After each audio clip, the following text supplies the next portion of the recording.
mayam pumnamak mafam asida nungaina lelamgani haina thajai masi loidriba phawba yawinaba haizari ishwarna nangonda phanghaningba khudingmak phangbiko masigi teaching asi mipum khudingmakini aduna masigi teaching asi loidriba phawba leibinaba haizari nungaitaba numit thengnaba kana kana yawibage ngasigi numit ase khara tonganba ama oiramgani masi tonganba ama oiramlagadi phagadabani haina nakhoi khanba yawbikhibra nongma phawba manghangano nangna ahal oisilakpagi matung inna matamgi matangda nang henna khanjillakani nangna chahi kunthra natraga nifumukta surakpa matamda nang matamgi matangda ka hena khanjinde adubu punsigi saruk ahum thokpagi saruk anidi haukhre haina ai handakta khalai maduda haujikti nongmata phawba manghanba haiba ase yamna apangbagi wakhal amani haina ai khanjare mipum khudingmaki mafamda nongmada pung kunmari chap manana lei adubu mi kharana matam asibu seksinna sijinnaduna yamna mahai yanba punsi ama hingbagi mawongda hingi aduga mi khara amana matam adum manghalaga lei masidi aikhoina lawba warep singi makhapoli adubu matam asidi hek houbu houkragadi amuk hannadi laklaroi aduna matam manghanba haiba ase kayada asoibu oiribano aduna numit khudingi aroiba numit ni khanna mapung phana numit khudingi hingadabani aduna nangi numit khudingi oiba numit ado karamna haugadage haiba ado ai khara haijage aduga masina nangi punsi aduda aphaba amo oihangani aduga masina nangbu numit khudingi aphaba oihangani nakhoigi ayuk sing ado karam tawbage hayengdi ayuk haugattuna ishwarga matam lenge haina khallaga ayukta alam khonglakpada alam ado muthattuna adum tumsinbra aduga asumna nangna haugatlakpadadi thengman khiduna matam amata leitre adudagidi nangna thabak khudingmak hathu tawduna sauduna mafam marang amata khangdre adudagidi life fattabana amuk sanabiduna nangi kargi so ado thifam khangdre aduga nangi punsi adugi numit aduma adum nungairaroi adudagidi angang singda amuk lauhatpirani adudagidi nangna kar thaudorakpada nangi phone amuk kauramlani aduna amuksu nangbu hena sauning halani adudagidi nangna hathu yumda hanjinduna madu launaba hotnabadasu madu amuk thiba khangdaroi adudagidi lambida amuk traffic jam oiragani aduna thabak mafamda thengna yobadagi nang kari haijin sige khalaani asumna nang wakhal amuk nungaitana mafam aduda yorani nang ishwarga matam lawminaram lagadi phagadabani mado nang tawhodre aduga numit aduma nang adum nungaitana lelagani mase kana thengnabiba yawrbage hiram ataidagi hena life fatabana nangbu ishwarga loina dananaba adum hena hotnaduna leiribani maramdi masina nangi damak ataidagi hena khwaidagi maru oibai hiram amani masigi conference asida lakpadagisu hena nang nasaga ishwarga loinaba aduna hena maru oi aduga kanagumba amagi CD tabana hapta amada churchta amuk anirak chatpana natraga sahi amagi manungda conference amuk anirak chatpana yare haina khanba do lali hoi masidagi nakhoi karigumba aphaba khara phangba yai adubu masidagi phanglakpa ase madu note tawduna CD leihoduna yumda phajana nainabiduna mado thabak oina pangthoklagadi nang asingba haibadu oiragani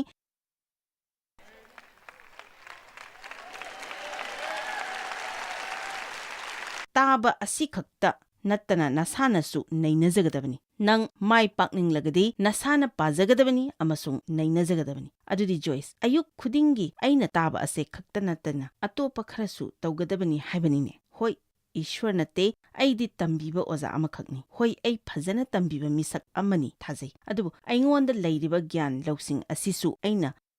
tasengna Ishwarga hena naksinaduna conference kayada chattuna CD, TV program amasung radio program kaya tajabadagi phangjarakpa ngaktani. Adubu hairibasing ase taudunasu aingonda saukhatpa haibadudi laklamde.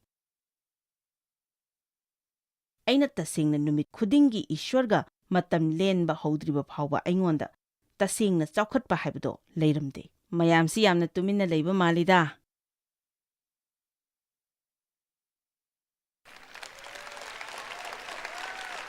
Kharasi nakhoi ayambana masi kaya taunade. Aduga TV da yengliba miyoi kaya amasu ngasi ayuk ase kari kari lakpajano haina khalamba yai. Aikhoi khudingmak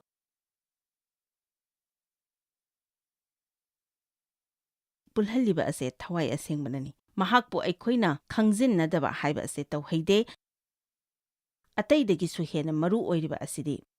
mahakni masi tawdriba makhai nangonda awatpa amadi adum leigani. Thagat isai kuntaret ki mari ase ayamna pamjai. Masina hairi aina khwaidagi pamjaba amakhakti Ishwargi loinabiba mafam aduda leiba aduni. Aduga punsi chupa mahakki phajakhraba saktam adu yengjabani. Nakhoina aibu darkar leibadagi hena nakhoina mahakpu darkar lei. Ishwarda nangi matam piba haiba ase yamna maru oi. Nangi matam ado Ishwarda piraga aina nangbu darkar lei hairibani. Ayuk khudingi nangi punsi ado tagat tagat tekna hogadabani. Ayuk sing ase yamna phajakhraba matamni. Nangdi haibi yai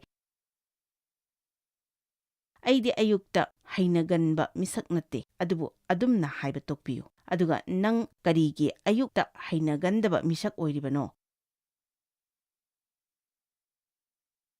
hairagadi nang numidang nganna tumdabagini.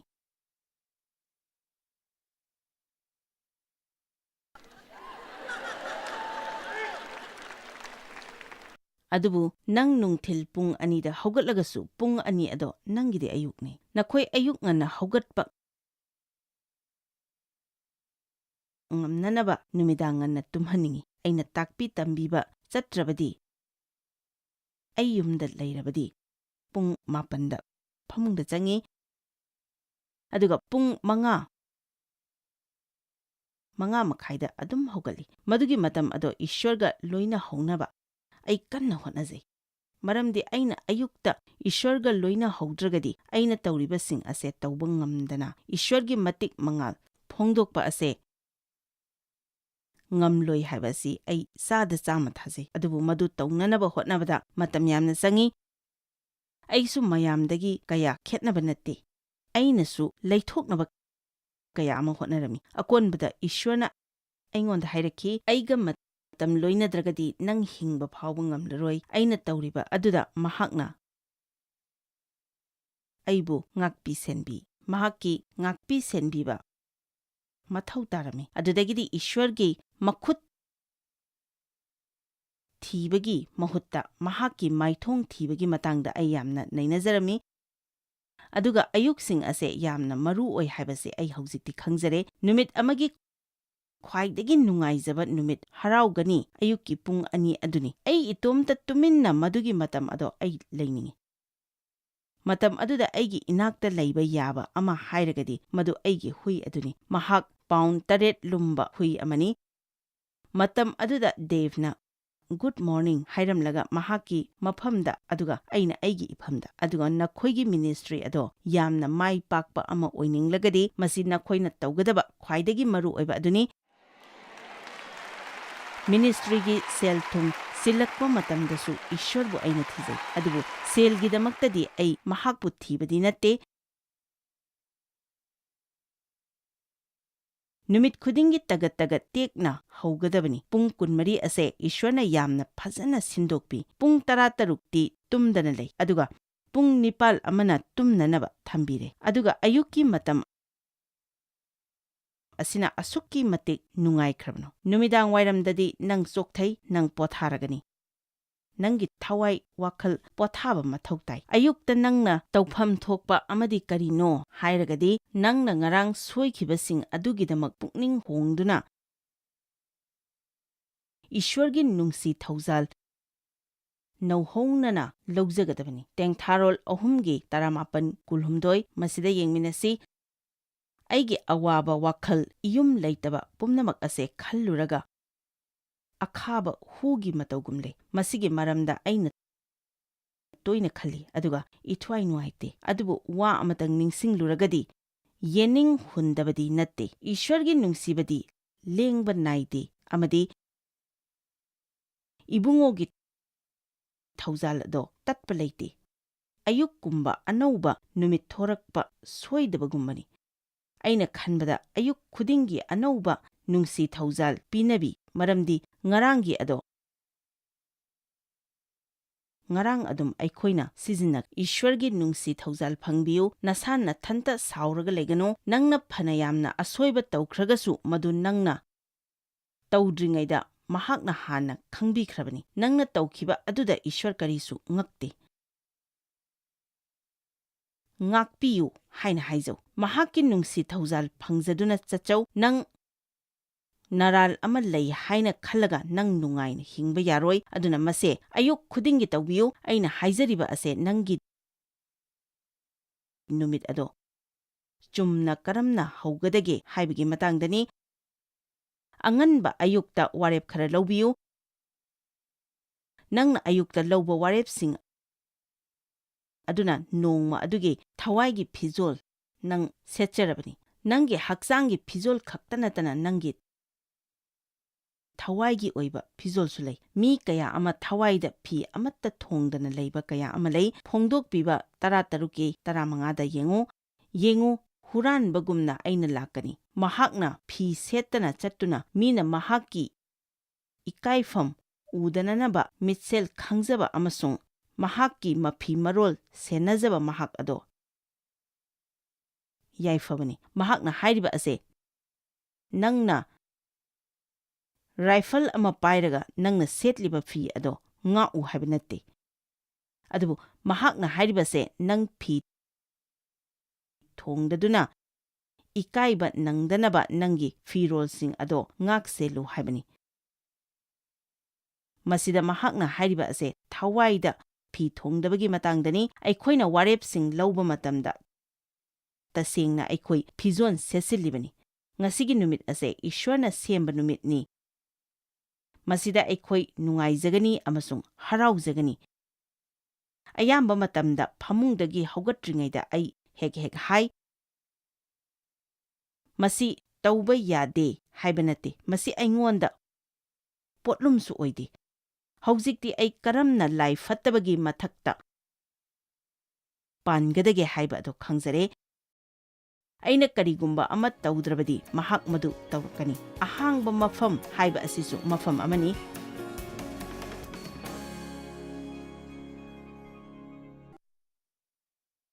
ꯑꯗꯨꯒ ꯅꯪꯅ ꯑꯍꯥꯡꯕ ꯃꯐꯝ ꯑꯃ ꯑꯁꯨꯝ ꯊꯝꯂꯒꯗꯤ ꯃꯗꯨ ꯃꯍꯥꯛꯅ ꯅꯨꯡꯉꯥꯏꯅ ꯃꯦꯟꯁꯤꯟꯈꯤꯒꯅꯤ꯫ ꯑꯗꯨꯅ ꯃꯍꯥꯛꯅ ꯅꯪꯒꯤꯗꯃꯛ ꯀꯔꯤꯒꯨꯝꯕ ꯑꯃ ꯈꯟꯗ꯭ꯔꯤꯉꯩꯗ ꯅꯪꯅ ꯑꯣꯏꯅ ꯍꯥꯟꯅ ꯀꯔꯤꯒꯨꯝꯕ ꯑꯃ ꯈꯟꯕ ꯍꯧꯒꯗꯕꯅꯤ꯫ ꯉꯁꯤꯒꯤ ꯅꯨꯃꯤꯠ ꯑꯁꯦ ꯏꯁ꯭ꯋꯔꯅ ꯁꯦꯝꯕꯤꯕꯅꯤ꯫ ꯃꯁꯤꯗ ꯑꯩ ꯍꯔꯥꯎꯖꯒꯅꯤ ꯑꯃꯁꯨꯡ ꯅꯨꯡꯉꯥꯏꯖꯒꯅꯤ꯫ ꯑꯗꯨꯒ ꯃꯁꯤꯒꯤ ꯃꯇꯨꯡꯗ ꯏꯁ꯭ꯋꯔꯅ ꯑꯩꯒꯤꯗꯃꯛ ꯇꯧꯕꯤꯈꯤꯕꯁꯤꯡ ꯑꯗꯨꯒꯤꯗꯃꯛ ꯃꯍꯥꯛꯄꯨ ꯊꯥꯒꯠꯄ ꯍꯧꯖꯧ꯫ ꯏꯁ꯭ꯋꯔꯒꯤ ꯅꯨꯡꯁꯤ ꯊꯧꯖꯥꯜ ꯐꯪꯕꯤꯗꯨꯅ ꯋꯥꯔꯦꯞ ꯂꯧꯕ ꯍꯧꯕꯤꯌꯨ꯫ ꯅꯪꯅ ꯂꯧꯕ ꯋꯥꯔꯦꯞ ꯈꯨꯗꯤꯡꯃꯛ ꯑꯗꯨꯅ ꯅꯪꯕꯨ ꯊꯋꯥꯏꯒꯤ ꯐꯤꯖꯣꯜ ꯁꯦꯠꯆꯤꯜꯂꯤꯕꯅꯤ꯫ ꯑꯦꯐꯤꯁꯥ 3 ꯕꯥꯏꯕꯜꯅ ꯏꯁ꯭ꯋꯔꯒꯤ ꯂꯥꯟꯒꯤ ꯐꯤꯖꯣꯜ ꯁꯦꯠꯆꯤꯜꯂꯨ ꯍꯥꯏꯔꯤ꯫ ꯏꯁ꯭ꯋꯔꯒꯤ ꯂꯥꯟꯒꯤ ꯐꯤꯖꯣꯜ ꯑꯗꯣ ꯃꯄꯨꯡ ꯐꯥꯅ ꯁꯦꯠꯆꯤꯜꯂꯨ꯫ ꯙꯔꯃ ꯆꯦꯟꯕꯒꯤ ꯊꯕꯥꯛꯈꯥꯡ ꯁꯦꯠꯆꯤꯜꯂꯨ꯫ ꯑꯗꯨꯒ ꯑꯩꯅ ꯊꯥꯖꯕꯗ ꯏꯁ꯭ꯋꯔꯒꯤ ꯊꯧꯖꯥꯜ ꯐꯪꯖꯗꯨꯅ ꯋꯥꯔꯦꯞ ꯂꯧꯕ ꯃꯇꯝꯗ ꯙꯔꯃꯒꯤ ꯊꯕꯥꯛꯈꯥꯡ ꯁꯦꯠꯆꯤꯜꯂꯕꯅꯤ꯫ ꯑꯩ ꯀꯅꯥꯅꯣ ꯈꯪꯖꯩ꯫ ꯈ꯭ꯔꯤꯁꯇꯗ ꯑꯩ ꯏꯁ꯭ꯋꯔꯒꯤ ꯙꯔꯃ ꯆꯦꯟꯕꯅꯤ꯫ ꯉꯁꯤ ꯑꯩ ꯄ꯭ꯔꯚꯨꯗ ꯏꯆꯪ ꯊꯧꯒꯅꯤ꯫ ꯑꯁꯨꯝꯅ ꯅꯪꯅ ꯇꯧꯕ ꯃꯇꯝꯗ ꯅꯪꯒꯤ ꯌꯦꯛꯅꯕ ꯑꯗꯨꯗꯒꯤ ꯅꯪ ꯅꯁꯥꯁꯨ ꯈꯨꯝꯖꯤꯟꯖꯅꯕ ꯊꯋꯥꯏꯗ ꯀꯔꯤꯒꯨꯝꯕ ꯑꯃ ꯁꯦꯠꯆꯤꯜꯂꯤꯕꯅꯤ꯫ ꯅꯪꯅ ꯏꯪꯊꯕꯒꯤ ꯈꯣꯡꯎꯞ ꯑꯁꯦ ꯅꯪꯅ ꯋꯥꯔꯦꯞ ꯑꯃ ꯂꯧꯕ ꯃꯇꯝꯗ ꯇꯣꯡꯁꯤꯜꯂꯤꯕꯅꯤ꯫ ꯉꯁꯤ ꯀꯔꯤ ꯊꯣꯛꯀꯗꯒꯦ ꯑꯩ ꯈꯪꯗꯦ, ꯑꯗꯨꯕꯨ ꯑꯃ ꯑꯣꯏꯔꯁꯨ ꯃꯗꯨ ꯑꯩ ꯊꯦꯡꯅꯕ ꯉꯝꯒꯅꯤ ꯍꯥꯏꯕ ꯋꯥꯔꯦꯞ ꯑꯁꯤꯅꯤ꯫ ꯑꯩ ꯏꯪꯊꯅ ꯂꯩꯒꯅꯤ, ꯑꯩꯒꯤ ꯑꯄꯥꯝꯕ ꯈꯨꯗꯤꯡꯃꯛ ꯊꯨꯡꯗ꯭ꯔꯒꯁꯨ ꯑꯩ ꯏꯪꯊꯅ ꯂꯩꯒꯅꯤ꯫ ꯑꯗꯨꯕꯨ ꯃꯇꯝ ꯑꯃꯗꯗꯤ ꯑꯩꯅ ꯑꯌꯨꯛꯇ ꯀꯣꯐꯤ ꯑꯃ ꯊꯛꯇꯨꯅ ꯈꯜꯂꯝꯃꯤ, ꯗꯦꯚꯅ ꯒꯣꯜꯐ ꯁꯥꯟꯅꯕ ꯍꯦꯛ ꯆꯠꯈ꯭ꯔꯕꯗꯤ ꯑꯩ ꯃꯉꯣꯟꯗ ꯌꯥꯝꯅ ꯁꯥꯎꯒꯅꯤ, ꯃꯍꯥꯛꯅ ꯃꯗꯣ ꯇꯧꯗ꯭ꯔꯒꯗꯤ, ꯑꯗꯥ ꯇꯧꯗ꯭ꯔꯒꯗꯤ ꯑꯩꯅ ꯀꯔꯤ ꯇꯧꯒꯅꯤ ꯈꯪꯈꯤꯗꯦ꯫ ꯑꯁꯨꯝꯅ ꯑꯋꯥꯕ ꯅꯨꯃꯤꯠ ꯑꯃ ꯏꯁꯥꯅ ꯑꯗꯨꯝ ꯊꯧꯔꯥꯡ ꯇꯧꯖꯔꯦ꯫ ꯅꯪꯒꯤ ꯋꯥꯈꯜꯅ ꯆꯠꯄ ꯃꯐꯝ ꯑꯗꯨꯗ ꯅꯪꯁꯨ ꯑꯗꯨꯝ ꯆꯠꯀꯅꯤ꯫ ꯑꯗꯨꯅ ꯑꯐꯕ ꯋꯥꯔꯦꯞ ꯀꯌꯥ ꯂꯧꯖꯗꯨꯅ ꯅꯨꯃꯤꯠ ꯑꯗꯨꯒꯤ ꯊꯋꯥꯏꯗ ꯐꯤꯖꯣꯜ ꯁꯦꯠꯆꯤꯟꯖꯅꯕ ꯑꯩ ꯑꯌꯨꯛ ꯈꯨꯗꯤꯡꯒꯤ ꯍꯣꯠꯅꯖꯩ꯫ ꯂꯥꯏ ꯐꯠꯇꯕꯁꯨ ꯃꯍꯥꯛꯅ ꯇꯧꯒꯗꯕ ꯑꯗꯣ ꯑꯗꯨꯝ ꯇꯧꯒꯅꯤ꯫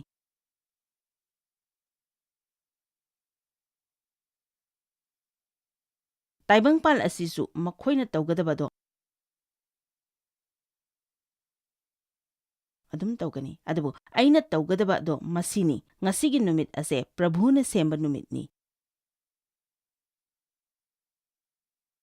ꯃꯁꯤꯗ ꯑꯩ ꯍꯔꯥꯎꯖꯒꯅꯤ ꯑꯃꯁꯨꯡ ꯅꯨꯡꯉꯥꯏꯖꯒꯅꯤ꯫ ꯀꯔꯤꯒꯨꯝꯕ ꯃꯇꯝꯗ ꯃꯁꯦ 5-6ꯂꯛ ꯍꯥꯏꯕ ꯃꯊꯧ ꯇꯥꯏ꯫ ꯀꯔꯤꯒꯨꯝꯕ ꯃꯇꯝꯗ ꯍꯔꯥꯎꯕ ꯐꯥꯎꯔꯛꯅꯕ ꯃꯇꯝ ꯈꯔ ꯆꯪꯕꯁꯨ ꯌꯥꯎꯔꯤꯕꯅꯤ꯫ ꯗꯦꯕꯇꯤ ꯑꯗꯨꯝ ꯍꯔꯥꯎꯔꯒ ꯍꯧꯒꯠꯂꯛꯀꯅꯤ, ꯑꯗꯨꯕꯨ ꯑꯩꯗꯤ ꯒꯨꯗ ꯃꯣꯔꯅꯤꯡ, ꯀꯝꯗꯧꯔꯤꯒꯦ ꯑꯩꯉꯣꯟꯗ ꯍꯪꯂꯛꯄ ꯃꯇꯝꯗ ꯑꯩꯗꯤ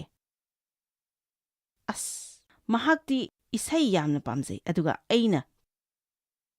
ꯇꯨꯃꯤꯟꯅ ꯂꯩꯅꯤꯡꯉꯤ꯫ ꯊꯋꯥꯏꯗ ꯐꯤꯖꯣꯜ ꯀꯔꯝꯅ ꯁꯦꯠꯇꯨꯅ ꯌꯨꯝꯗꯒꯤ ꯀꯔꯝꯅ ꯊꯣꯛꯀꯗꯒꯦ? ꯊꯋꯥꯏꯒꯤ ꯑꯣꯏꯕ ꯐꯤꯚꯝ ꯑꯗꯨꯗꯒꯤ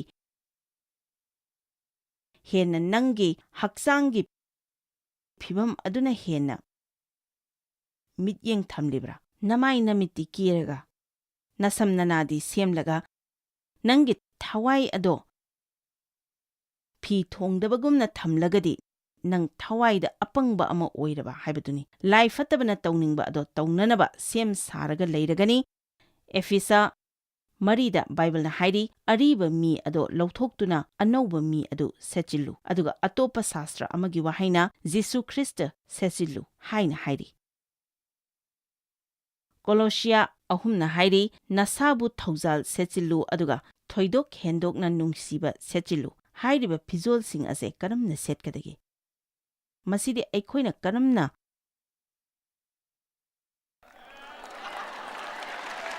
ꯁꯦꯠꯀꯗꯒꯦ ꯍꯥꯏꯕ ꯋꯥꯔꯦꯞ ꯑꯁꯦ ꯂꯧꯔꯒꯅꯤ, ꯑꯗꯨꯒ ꯃꯁꯤꯗꯤ ꯊꯥꯖꯕꯒꯤ ꯃꯄꯥꯟꯅ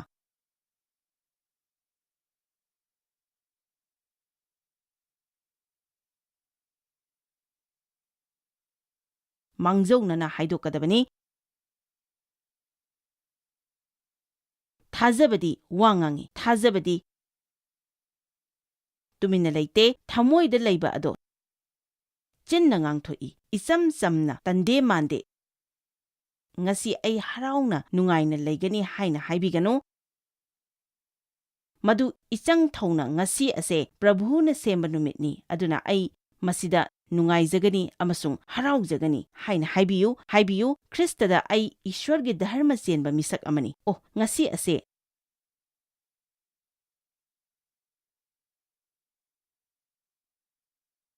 ꯅꯨꯡꯉꯥꯏꯕ ꯅꯨꯃꯤꯠ ꯑꯃ ꯑꯣꯏꯒꯅꯤ꯫ ꯉꯁꯤ ꯀꯔꯤꯒꯨꯝꯕ ꯑꯐꯕ ꯑꯃ ꯊꯣꯛꯀꯅꯤ ꯍꯥꯏꯅ ꯑꯩꯅ ꯑꯥꯁꯥ ꯇꯧꯔꯤ꯫ ꯑꯁꯨꯝꯅ ꯑꯩ ꯍꯤꯡꯖꯩ꯫ ꯃꯁꯤ ꯅꯪ ꯇꯧꯒꯦ ꯌꯥꯏ, ꯇꯧꯔꯣꯏ ꯌꯥꯏ, ꯑꯗꯨꯕꯨ ꯃꯁꯦ ꯅꯪꯅ ꯇꯧꯔꯒꯗꯤ ꯅꯪꯒꯤ ꯄꯨꯟꯁꯤ ꯑꯗꯣ ꯍꯣꯡꯖꯒꯅꯤ꯫ ꯂꯥꯏ ꯐꯠꯇꯕꯅ ꯑꯩꯉꯣꯟꯗꯒꯤ ꯌꯥꯝꯅ ꯀꯨꯏꯅ ꯈꯨꯗꯣꯡꯆꯥꯕ ꯂꯧꯈꯤ꯫ ꯑꯩꯕꯨ ꯄꯥꯡꯒꯜ ꯄꯤꯅꯕꯤꯕ ꯈ꯭ꯔꯤꯁꯇꯒꯤ ꯃꯄꯥꯟꯅ ꯑꯩ ꯍꯤꯔꯝ ꯈꯨꯗꯤꯡꯃꯛ ꯇꯧꯕ ꯉꯝꯒꯅꯤ꯫ ꯑꯁꯨꯝꯅ ꯑꯩꯈꯣꯏ ꯍꯥꯏꯕ ꯇꯝꯒꯗꯕꯅꯤ꯫ ꯑꯁꯤꯒꯨꯝꯕ ꯋꯥꯈꯜꯂꯣꯟꯁꯤꯡ ꯑꯁꯦ ꯈꯟꯒꯦ ꯌꯥꯎꯅ ꯑꯩꯈꯣꯏ ꯈꯟꯒꯗꯕꯅꯤ꯫ ꯑꯩꯈꯣꯏꯒꯤ ꯀꯣꯛꯇ ꯂꯥꯛꯄ ꯋꯥꯈꯜ ꯑꯃ ꯍꯦꯛꯇ ꯅꯠꯇꯅ ꯑꯩꯈꯣꯏ ꯑꯐꯕ ꯋꯥꯈꯜꯁꯤꯡ ꯑꯗꯣ ꯈꯟꯒꯦ ꯌꯥꯎꯅ ꯈꯟꯒꯗꯕꯅꯤ꯫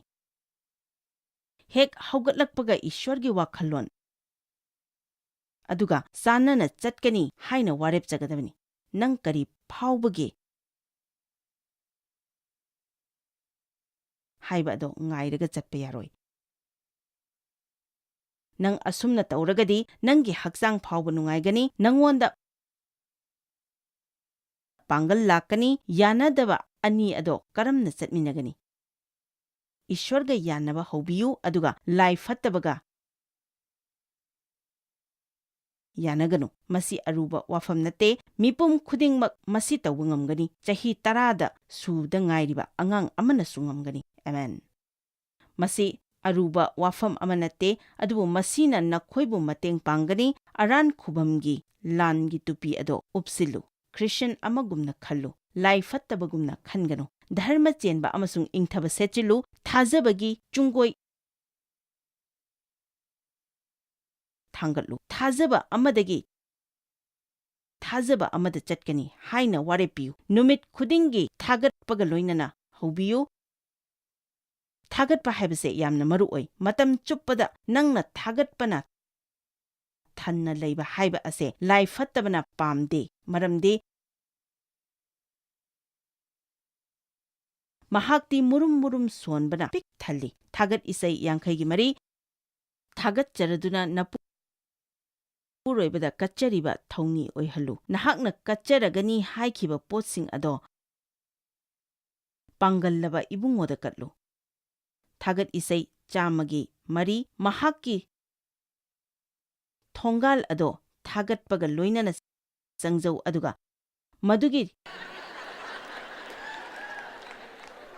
ꯃꯥꯡꯒꯣꯜ ꯑꯗꯣ ꯍꯥꯏꯖꯕꯒ ꯂꯣꯏꯅꯅ ꯆꯪꯉꯨ꯫ ꯊꯥꯒꯠꯄꯅ ꯊꯜꯂꯨ, ꯑꯗꯨꯒ ꯆꯤꯟꯅꯁꯨ ꯍꯥꯏꯗꯣꯛꯎ꯫ ꯅꯆꯤꯟ ꯍꯥꯡꯗꯣꯛꯇꯨꯅ ꯊꯥꯒꯠ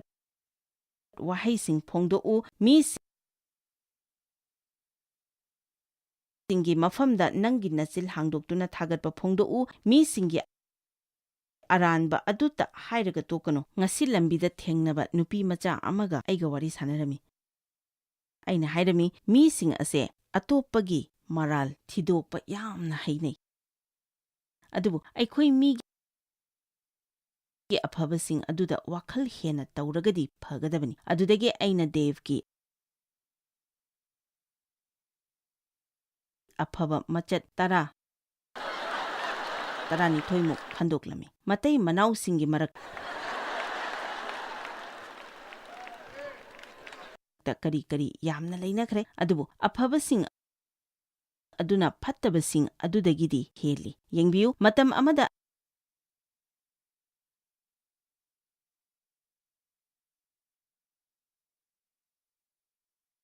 ꯑꯩꯅ ꯅꯨꯡꯉꯥꯏꯇꯕ ꯅꯨꯃꯤꯠ ꯀꯌꯥ ꯑꯃ ꯂꯦꯟꯈꯤ꯫ ꯑꯌꯨꯛ ꯈꯨꯗꯤꯡꯒꯤ ꯐꯃꯨꯡꯗꯒꯤ ꯐꯥꯎꯕ ꯍꯧꯒꯠꯇ꯭ꯔꯤꯉꯩꯗꯒꯤ ꯍꯧꯅ ꯑꯩꯅ ꯑꯗꯨꯝ ꯍꯥꯏꯔꯝꯃꯤ, ꯑꯩ ꯅꯥꯔꯦ, ꯋꯥꯔꯦ, ꯗꯦꯚꯅ ꯃꯗꯨ ꯇꯧꯏ, ꯑꯗꯥ ꯇꯧꯏ꯫ ꯃꯍꯥꯛꯅ ꯑꯩꯒꯤꯗꯃꯛ ꯅꯣꯡꯃꯇ ꯂꯩ ꯑꯃ ꯐꯥꯎꯕ ꯂꯩꯕꯤꯗꯦ꯫ ꯑꯗꯨꯕꯨ ꯍꯧꯖꯤꯛꯇꯤ ꯃꯗꯨ ꯑꯩ ꯇꯧꯗ꯭ꯔꯦ꯫ ꯗꯦꯚ ꯑꯁꯦ ꯌꯥꯝꯅ ꯅꯨꯡꯉꯥꯏꯕ ꯃꯤꯁꯛ ꯑꯃ ꯑꯣꯏꯔꯝꯂꯦ꯫ ꯏꯁ꯭ꯋꯔ ꯊꯥꯒꯠꯂꯤ꯫ ꯑꯩꯅ ꯑꯄꯥꯝꯕ ꯑꯗꯣ ꯃꯍꯥꯛꯅ ꯑꯗꯨꯝ ꯌꯥꯕꯤ꯫ ꯗꯦꯚꯇꯤ ꯃꯤꯄꯥꯏꯕ ꯂꯩꯇꯦ꯫ ꯑꯩꯅ ꯃꯉꯣꯟꯗ ꯑꯩ ꯏꯁꯥ ꯏꯇꯣꯝꯇ ꯉꯥꯏꯍꯥꯛꯇ ꯂꯩꯖꯒꯦ ꯍꯥꯏꯅ ꯍꯥꯏꯕ ꯉꯝꯃꯤ, ꯑꯗꯨꯒ ꯃꯍꯥꯛꯇꯤ ꯑꯗꯨꯗ ꯀꯔꯤꯁꯨ ꯈꯟꯗꯦ꯫ ꯆꯍꯤ 94 ꯁꯨꯔꯕ ꯀꯥꯟ ꯑꯁꯤꯗꯅ ꯑꯩꯈꯣꯏ ꯍꯦꯟꯅ ꯑꯗꯨꯝ ꯅꯨꯡꯉꯥꯏꯕ ꯍꯦꯜꯂꯛꯂꯤ꯫ ꯅꯪꯅ ꯍꯧꯖꯤꯛ ꯂꯩꯔꯤꯕ ꯑꯗꯨꯗ ꯂꯩꯕꯅ ꯐꯩ, ꯃꯔꯝꯗꯤ ꯅꯪꯅ ꯍꯣꯡꯗꯣꯛꯂꯕꯁꯨ ꯑꯅꯧꯕ ꯑꯗꯨꯗꯁꯨ ꯑꯗꯨꯝ ꯅꯧꯅ ꯁꯦꯝꯒꯠꯄ ꯃꯊꯧ ꯇꯥꯏ꯫ ꯀꯔꯤꯒꯤ ꯃꯇꯝꯗ ꯅꯪ ꯊꯥꯒꯠꯄ ꯊꯟꯕꯒꯦ? ꯑꯄꯤꯛꯄ ꯍꯤꯔꯝꯁꯤꯡꯒꯤꯗꯃꯛꯇꯁꯨ ꯅꯪ ꯏꯁ꯭ꯋꯔꯕꯨ ꯅꯨꯃꯤꯠ ꯈꯨꯗꯤꯡꯒꯤ ꯊꯥꯒꯠꯄ꯭ꯔꯥ? ꯑꯩꯈꯣꯏꯅ ꯊꯥꯒꯠꯐꯝ ꯊꯣꯛꯄ ꯍꯤꯔꯝ ꯀꯌꯥ ꯑꯃ ꯂꯩꯈ꯭ꯔꯦ꯫ ꯅꯪꯅ ꯍꯦꯟꯅ ꯊꯥꯒꯠꯂꯤꯕ ꯃꯈꯩ ꯅꯪ ꯍꯦꯟꯅ ꯍꯔꯥꯎꯕ ꯍꯦꯟꯒꯅꯤ, ꯑꯗꯨꯒ ꯂꯥꯏ ꯐꯠꯇꯕꯅ ꯍꯦꯟꯅ ꯁꯥꯎꯕ ꯍꯦꯟꯒꯅꯤ꯫ ꯊꯥꯒꯠꯄꯅ ꯊꯜꯂꯨ, ꯑꯗꯨꯒ ꯃꯗꯨ ꯆꯤꯟꯅ ꯍꯥꯏꯗꯣꯛꯎ꯫ ꯃꯗꯨ ꯅꯨꯃꯤꯠ ꯈꯨꯗꯤꯡꯒꯤ ꯇꯧꯒꯗꯕꯅꯤ꯫ ꯑꯌꯨꯛ ꯈꯨꯗꯤꯡꯒꯤ ꯑꯩꯈꯣꯏ ꯏꯁ꯭ꯋꯔꯗ ꯄꯤꯁꯤꯟꯖꯒꯗꯕꯅꯤ꯫ ꯊꯥꯒꯠ ꯏꯁꯩ 25 ꯃꯁꯤꯗ ꯌꯦꯡꯃꯤꯟꯅꯁꯤ꯫ ꯃꯁꯤꯃꯛ ꯅꯨꯃꯤꯠ ꯈꯨꯗꯤꯡꯒꯤ ꯑꯩꯈꯣꯏ ꯇꯧꯒꯗꯕꯅꯤ꯫ ꯑꯩꯒꯤ ꯄꯨꯟꯁꯤ ꯑꯁꯦ ꯅꯉꯣꯟꯗ ꯄ꯭ꯔꯚꯨ ꯄꯨꯔꯛꯆꯔꯤ꯫ ꯃꯁꯤꯒꯤ ꯋꯥꯍꯩ ꯑꯁꯦ ꯌꯥꯝꯅ ꯇꯣꯏꯅ ꯑꯩ ꯄꯥꯝꯖꯩ꯫ ꯃꯁꯤ ꯑꯩ ꯌꯥꯝꯅ ꯄꯥꯝꯖꯩ꯫ ꯑꯩꯒꯤ ꯄꯨꯟꯁꯤ ꯑꯁꯦ ꯅꯉꯣꯟꯗ ꯄ꯭ꯔꯚꯨ ꯄꯨꯔꯛꯆꯔꯤ꯫ ꯃꯁꯤ ꯑꯌꯨꯛ ꯈꯨꯗꯤꯡꯒꯤ ꯇꯧꯕ ꯌꯥꯝꯅ ꯐꯩ꯫ ꯃꯐꯝ ꯑꯃꯗ ꯐꯖꯅ ꯐꯝꯗꯨꯅ ꯅꯠꯇ꯭ꯔꯒ ꯈꯟꯗꯨꯅ ꯈꯨꯠ ꯊꯥꯡꯒꯠꯇꯨꯅ ꯍꯥꯏꯕꯤꯌꯨ, ꯑꯩ ꯑꯁꯤꯗ ꯂꯩꯖꯔꯦ ꯄ꯭ꯔꯚꯨ, ꯑꯩ ꯅꯍꯥꯛꯀꯤꯅꯤ꯫ ꯑꯩꯒꯤ ꯆꯤꯟ, ꯋꯥꯈꯜ, ꯏꯈꯨꯠ, ꯏꯈꯣꯡ, ꯏꯃꯤꯠ ꯑꯃꯁꯨꯡ ꯅꯥꯀꯣꯡ ꯁꯤꯖꯤꯟꯅꯕꯤꯌꯨ꯫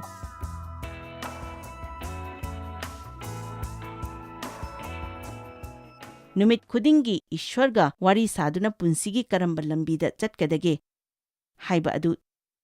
ꯊꯤꯗꯨꯅ ꯍꯧꯕꯤꯌꯨ꯫ ꯊꯥꯒꯠ ꯏꯁꯩ 5ꯒꯤ 3ꯅ ꯍꯥꯏ, ꯑꯌꯨꯛꯀꯤ ꯃꯇꯝꯗ ꯏꯕꯨꯡꯉꯣꯅ ꯅꯅꯥꯏꯅ ꯍꯥꯏꯖꯕ ꯑꯗꯣ ꯇꯥꯈꯤ꯫ ꯉꯥꯏꯖꯔꯤ ꯅꯅꯥꯏꯅ ꯏꯕꯨꯡꯉꯣꯒꯤ ꯄꯥꯎꯈꯨꯝ ꯑꯗꯣ꯫ ꯃꯗꯨꯒꯤ ꯃꯇꯝ ꯑꯗꯣ ꯏꯁ꯭ꯋꯔꯒ ꯂꯣꯏꯅꯕꯤꯌꯨ, ꯑꯗꯨꯒ ꯂꯦꯝꯍꯧꯔꯤꯕ ꯃꯇꯝ ꯑꯗꯣ ꯑꯁꯨꯛꯀꯤ ꯃꯇꯤꯛ ꯅꯨꯡꯉꯥꯏꯅ ꯂꯦꯟꯒꯅꯤ꯫ ꯕꯥꯏꯕꯜ ꯑꯁꯤ ꯂꯧꯕꯤꯌꯨ꯫ ꯃꯁꯤꯒꯤ DVD ꯑꯁꯤꯁꯨ ꯂꯧꯕꯤꯗꯨꯅ ꯇꯁꯦꯡꯅ ꯕꯥꯏꯕꯜ ꯑꯁꯤ ꯅꯩꯅꯕꯤꯌꯨ, ꯃꯔꯝꯗꯤ ꯏꯁ꯭ꯋꯔꯒꯤ ꯋꯥꯍꯩꯗ ꯄꯨꯟꯁꯤ ꯑꯃꯁꯨꯡ ꯄꯥꯡꯒꯜ ꯂꯩ꯫ ꯌꯥꯝꯅ ꯅꯨꯡꯉꯥꯏꯕ ꯄꯨꯟꯁꯤ ꯑꯃ ꯂꯦꯟꯕꯤꯌꯨ꯫